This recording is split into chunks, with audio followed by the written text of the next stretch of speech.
Silicon Valley. Conversely, is that a high of these new innovations? Is a significant proportion, as it were, imported methods? And my other question was, if they are so new, are you in fact exporting some of the developments of the NHS? Great, that's a great question. And so in the NHS, we have a Horizon Scanning Centre now set up at the with the NIHR at the University of Newcastle, which is looking at those latest, greatest things that may be coming forward. And we get lots of approaches looking at these things. We have open calls for people to submit their ideas, and they go through an assessment process. So we will look at anything from across the world in the latest technology and to see how we can apply that and take that forward. With regards to exports, so when I started at Anglo-Ruskin University, we wanted to build some science parks in Essex, and the idea was if we could create science parks in Essex, we didn't have any, and if we could create the translational infrastructure where anyone from anywhere could come and we could help them take their idea or process forward, then perhaps we could help change the healthcare of people on our planet. So my iPad that I carry around is in this case, which is the FlipPad case, which is the world's leading sterile and re-sterilizable case for using with your tablets, and it will come, smartphones will come on board shortly. This came out of the Chief Information Officer at Broomfield Hospital in Chelmsford. We have a factory now based in Birmingham that's manufacturing these. In their first year full that they've just completed, I think the figure was they'd sold 10,000 units, mostly to the United States, over 80% as an export. Now, this is the only one of these devices on the Apple Store at the moment. It makes it fully usable. It's got the iron porous glass. You can sterilise it, so surgeons can now use these in operating theatres. But one of the most important examples, when we did a trial at Great Ormond Street of this product, and we did it on the chemotherapy suite, so children that were having their chemotherapy could now have access to an iPad. And when I was asked by the CEO, what do you think the children did in our study, Tony? I said, well, if it was my lot, they'd be on the internet, playing a game, watching YouTube, surfing for something. He said, no, they Skyped their grandmother. Because what child having chemotherapy wouldn't want to be comforted by their grandmother, and what grandmother wouldn't want to comfort their child? So, my lord, the point of that is there's an emotional connection between a physical piece of technology that enables it. So the Texas Children's Hospital, a variety of other hospitals in the United States, are putting in orders in the hundreds and thousands for these things. Okay, Lord Mayor. Very interesting. Sir John Bell, in his strategy report, talked a lot about incentivising clinicians, academic scientists. And previous witnesses have told us that clinicians working in the NHS struggle to find the time to collaborate with academics, with industry, because they're all incredibly busy doing their job in the NHS. How does your entrepreneur program address this? How do you incentivize clinicians to find the time? How can they do that? So two parts to that I'd like to answer in it, first of all possible. I think you heard from Chris Whitty at the Department of Health, and I'm sure I recall his evidence where he said we are the most research active healthcare system on the planet. I think that's what he said, or certainly one of them, if not the most. And therefore clinicians are finding time to take things forward. So clinicians don't go into medicine. I didn't, and I can't think of a colleague that did, because we want to clock in and clock out. We are passionate and committed about changing healthcare and improving things. I think we are the most research active nation, so we are finding those way forwards. Are there barriers and impediments? Yes, there always are, but we're smart, committed people. We find ways of working with the system to take that forward. But on the entrepreneur programme, dealing with your point specifically, I had to win the hearts and minds of Health Education England, who there's a very fixed way doctors are trained. And actually, being an entrepreneur within the system wasn't in the Gold Guide, which is the national tome by which postgraduate medical education is regulated. And so going up and suggesting we should have time for entrepreneurialism in the NHS, and you know, we won the hearts and minds of Health Education England. They have become our partners on the programme and our ardent supporters. So now clinicians who come on this programme, if they're in training, can say, could I take 3 months, 6 months, a year out from training to concentrate on my enterprise? Could I work part-time clinically while I'm doing that? But the most important thing is, may I have permission? So when they step out to do this entrepreneur thing, who fills their clinical job? So So one of the important aspects of the programme is we don't guarantee people the ability to be able to take time out. This has to fit in with clinical rotas and service provision where they are, and our entrepreneurs are quite understanding of that. So we have a flexible approach. We allow flexible training for a whole variety of reasons for people to develop their careers moving forward, whether that's education or training or leadership, and we're now allowing that in entrepreneurship too, and that's a fantastic thing. And we are the only country I'm aware of that has done that nationwide. Sharon, can I come back to pursue this a bit more? I mean, when I asked that question, you said that lots of clinicians are doing research. That we understand. But the real question is how many of those clinicians are having the time to then collaborate with industry and indeed with universities to actually take their research into commercialization? That's the real question here. Sure. So what proportion of those many clinicians who are doing research are actually having the time and opportunity to collaborate with industry? So I'm afraid I don't have the answer to that question. I'm unaware if a national survey has been done looking at that interface. That might be best addressed at the NIHR, who look after our academics and research community, and how much of the work they actually fund and support gets translated looking forward. That's not a figure I have, I'm afraid. Okay. But in this program only applies to doctors in training, not all clinicians in the NHS. We've opened up to nurses, allied health practitioners, pharmacists, clinical scientists, dentists. Anyone who's a clinician in the NHS can now join us. And applications are open till the 31st of March. And they're all able to take time off work? That will vary. It's negotiated on a case-by-case basis. And we've had some young entrepreneurs go in and they've tried to say, I'm an NHS England clinical entrepreneur and you need to give me the time off, trying to mandate something. And antibodies have been raised in the system and they've been pushed back. And I've taught them to go in and win hearts and minds. And more and more and more of them are getting the time to be able to be entrepreneurs within the system. Baroness Morgan. The problem I have listening to that is that I think it's great where it works, but in terms of moving beyond a few centres of excellence to it really being prevalent through the system. Our clinical entrepreneurs are present in almost every single provider organisation across the system. And to what extent do you think they're really having an impact? I mean, to what extent do you really think that trusts that are under great pressure are going to give people sufficient resources and time? Because that's the problem. May I give you an example? May I say on clinical research as well? Yep, I understand that. So let me give you an example. One of the most hard-pressed areas of the country that has been identified is my patch in Essex, the Mid and South Essex STB. My chief executive, Claire Paniker, has stepped forward and said innovation is paramount if we are to deliver on the commitments we have made to our patients. So she has launched an innovation fellowship which the national clinical entrepreneurs can apply for. We're probably going to appoint just about 15 of them, find their innovations and enterprises that match with our priorities and see how we can support them to test and trial them safely and scale them within our system, then work with our academic health science network partners to see how we can scale them across the country. Well, even if you take something like academic health science partnerships, I mean, how do we move from a position where some of those are great and some of them aren't? Because you know, with the great respect, you make it sound like they're all marvellous, and we know they're not all marvellous. How can we drive the system so that things happen faster and deeper, I think, is our anxiety. Because when we had Sir John Bell in front of us, he was really clear. He thought there was a limited time period in which we had to really take the step up as a country on this. And if it's well-meaning, although very successful, but small pockets, how is that going to provide what is needed to really push the life sciences sector forward? So I agree completely with Sir John Bell that there is probably a once-in-a-generation opportunity in the life sciences sector now. This disintermediation in medicine that we see going on. You know, 10, 15 years ago, there was a fight, wasn't there, over a corporate fight over a number of things. Now there's one dominant search engine on the planet. There is one dominant marketplace on the planet. There is one dominant software provider for most computers on the planet. Will there be one dominant person in healthcare on the planet? Might many of the services that the NHS currently offer be offered by a technology company that's not based in the UK in the future?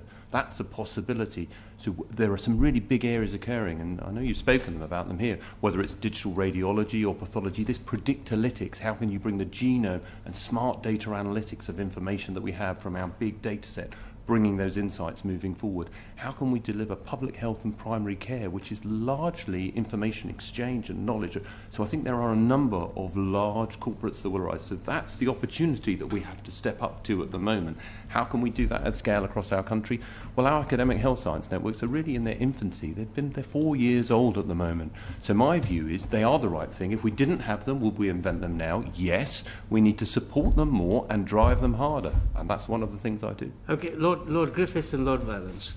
Lord Griffiths first. Firstly, unlike yourself and some members of the committee, I have very little knowledge of the NHS and how it works.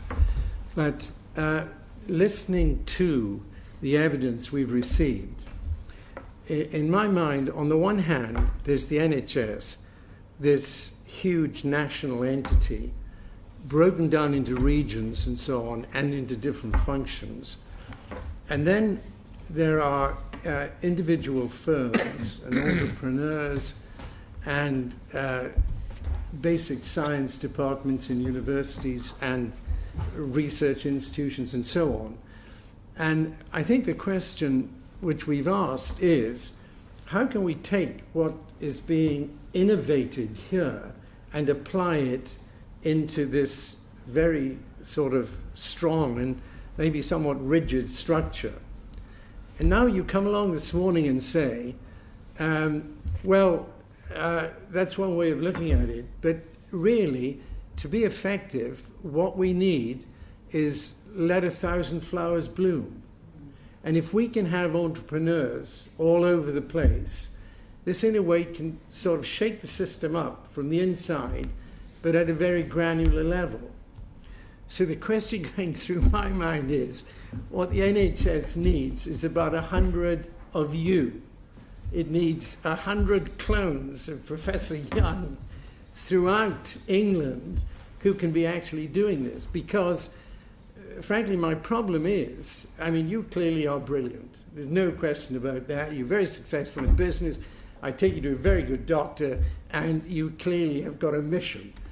But on the other hand, you know, if I was down in Cornwall, or I was up in Northumberland or somewhere, it's great to have you here in Essex and Southend doing this, but I think the question we face is, how can we replicate everything you are doing, the energy you have, the vision you have, and you clearly have got a following. How can we kind of take that nationwide and roll it out? So you must have a simple answer, I'm sure. I do actually. But that puts an onus on yourselves, because I need your every blessing and support to make this happen. If you are standing next to me when we are lined up with people in the system who are saying, no, this can't be done, and you are standing there saying, yes, it can be done, we're supporting this, we're backing this, we want this to happen, then that is the single most powerful thing you can do in your position. I think my wife would probably have a heart attack at the prospect of 100 clones of me across the country, but my job in leadership is actually to create leaders of the future. And of our clinical entrepreneurs, there are some of the most inspiring young clinicians you have ever met.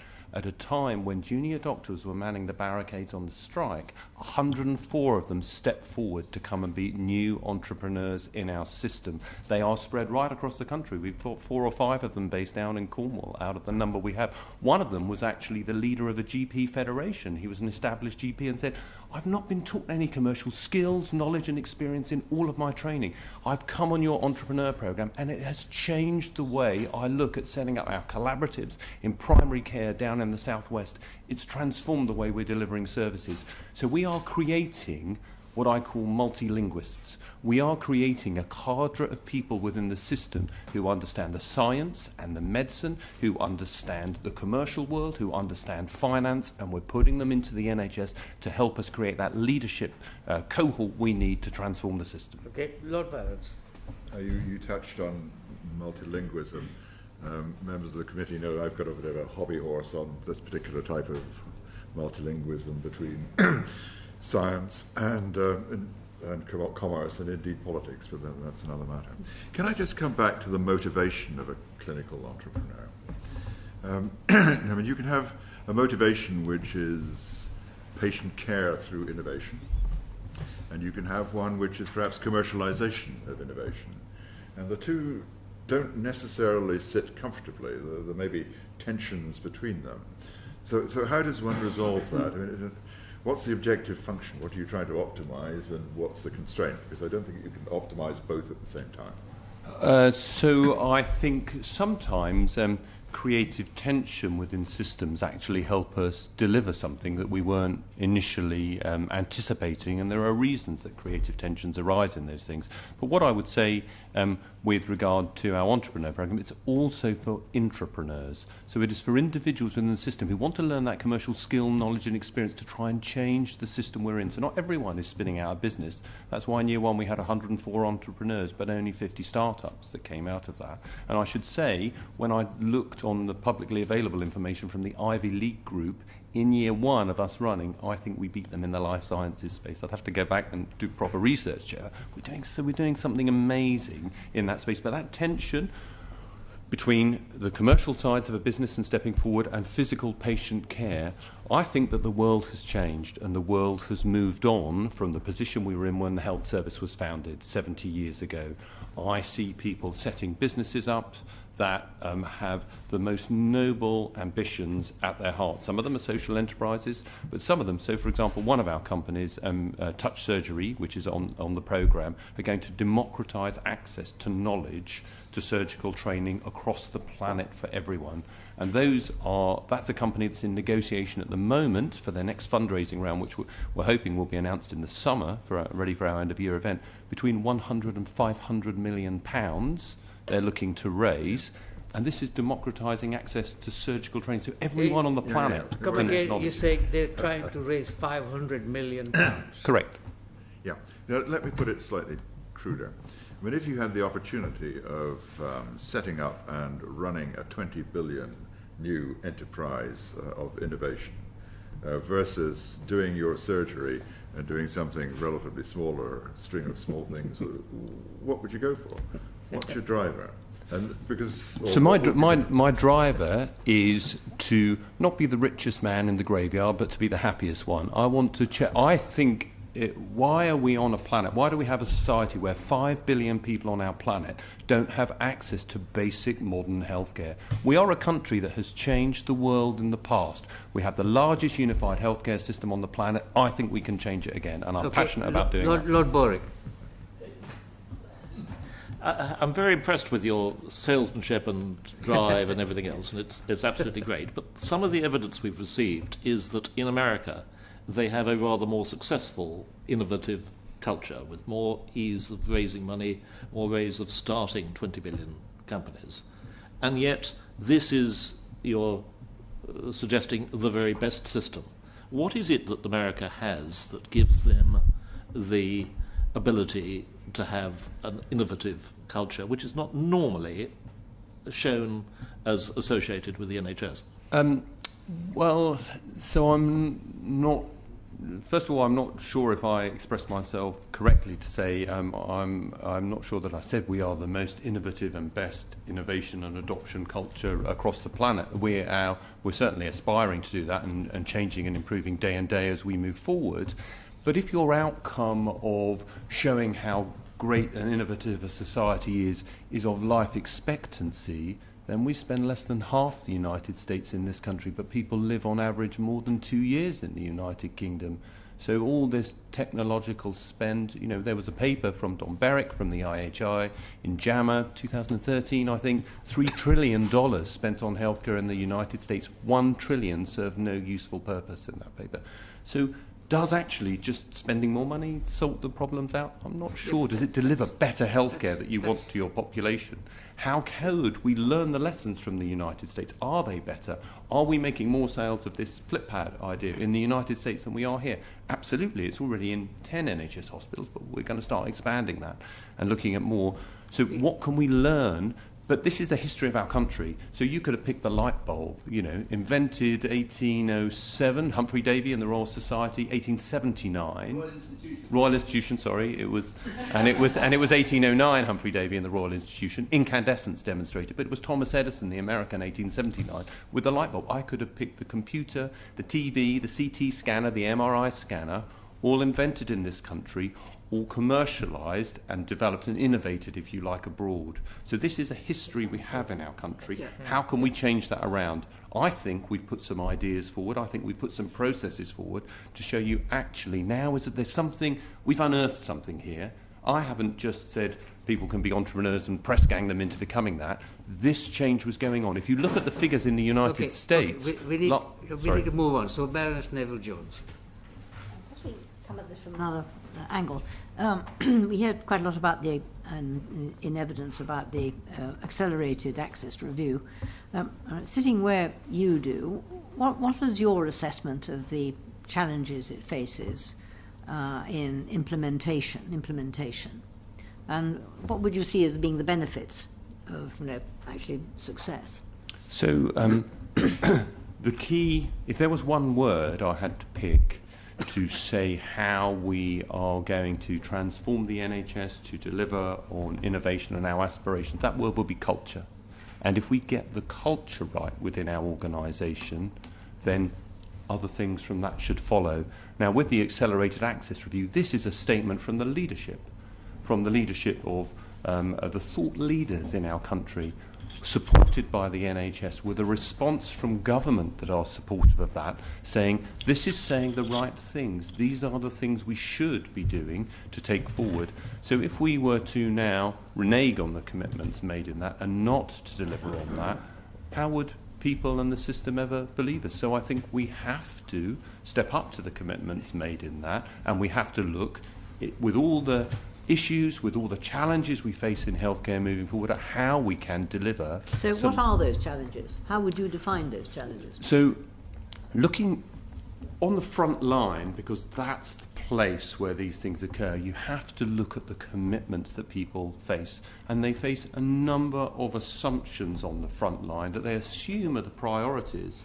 But actually what the Accelerated Access Review and what I'm saying at NHS England is that actually innovation is a key priority. We want you to take forward not just anything, but things that are proven, that are cost-effective, that will be of benefit to patients. So if I might say so, what are the obstacles in the way? I'm asking you the opposite question, not what do you want to do, but what do you have to overcome in order to achieve it? So I would say to that a number of core-held assumptions within the wider NHS. For example, very important key priorities, things like that frontline service delivery is paramount. Balancing the books and the budget is paramount moving forward. Actually, where is the punishment, or where is the repercussion, let's put it that way, for following custom and practice? But if you do something innovative, there may be some quite serious consequences down the line for that. So if you address those core assumptions, say actually there's another core assumption here, that if we are going to deliver a healthcare service that is fit for the future, that will deliver a sustainable, high-quality, safe healthcare system for our nation moving forward, innovation also has to be at the forefront of what we're doing moving forward. So saying with those assumptions that actually they are really important and we do them, but innovation is important too. And I think by addressing those and by doing that, we can help ensure that things like the Accelerated Access Review are delivered. I'm still not clear, what you see as being the challenges. I mean, I'm quite clear what you see as being the opportunity. So we live in the real world, and I just want to know, what do you actually have to cope with in order to get to where you want to get to? Can I add to that? Yeah. I mean, it sounds to me like what you're saying is that, and I don't want to put words in your mouth, but what you're describing is there's some great stuff, but it's an add-on, and what we've heard